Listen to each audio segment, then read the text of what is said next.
পৰিৱেশটো একেবাৰে বেয়া হৈছে, পৰিৱেশ দি বহুত দূষিত হৈছে আৰু নদীখনত পেলাইও নিদিয়ে।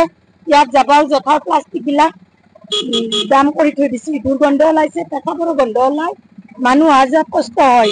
আমি নাকত হাপা দি অহা যোৱা কৰিব লাগে, ল'ৰা ছাত্ৰ ছাত্ৰীৰে বহুত কষ্ট হৈছে, নাকত হাপা দিওঁ আমি, চুলি মুখত লগো সেনেকে অহা যোৱা কৰোঁ। আমি বৰমা ব্লকৰ জীৱিকামুখী হয়। আমি আজি ডিপাৰ্টমেণ্ট ভিজিট কৰাৰ কাৰণে ওলাই আহিছোঁ। আহি আপোনালোকক ইয়াতে দেখা পালো আৰু আমাৰ এইখিনি এটা ডাঙৰ সমস্যা হৈ আছে। ইয়াতে গোটেই বজাৰৰ পেলনীয়া বস্তুবিলাক পলিথিন বিলাক ইয়াতে সকলোৱে পেলায়।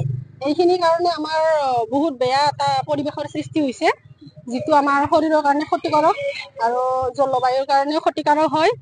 আমি বিচাৰো এইখিনি চাফ চিকুণ কৰি পেলাই আমাৰ পৰিৱেশ প্ৰদূষণৰ মানে ৰক্ষা কৰক আৰু আমাৰ এই অঞ্চলটো যিখিনি দেখাত বেয়া লেতেৰা দেখা হৈ আছে সেইটো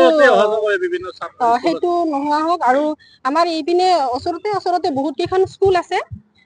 ইয়াতে সৰু সৰু ল'ৰা ছোৱালী বিলাক সদায় অহা যোৱা কৰে, বহুত ল'ৰা ছোৱালী অহা যোৱা কৰে। তো আহোতে যাওঁতে ইয়াৰে বেয়া গেছ খিনি ল'ব লগীয়া হৈছে, যাৰ কাৰণে বিভিন্ন ধৰণৰ বেমাৰ আজাৰ হ'ব পাৰে।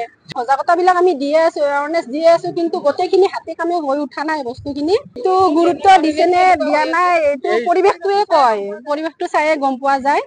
ব্যৱস্থা ল'ব লাগে বুলি আমি আটাইকেইজনী আমি জীৱিকা সখীয়ে হয় বৰমা ব্লকৰ, আমি আটাইকেইজনীয়ে অনুভৱ কৰিছো যে এইটো ব্যৱস্থা হ'ব লাগে।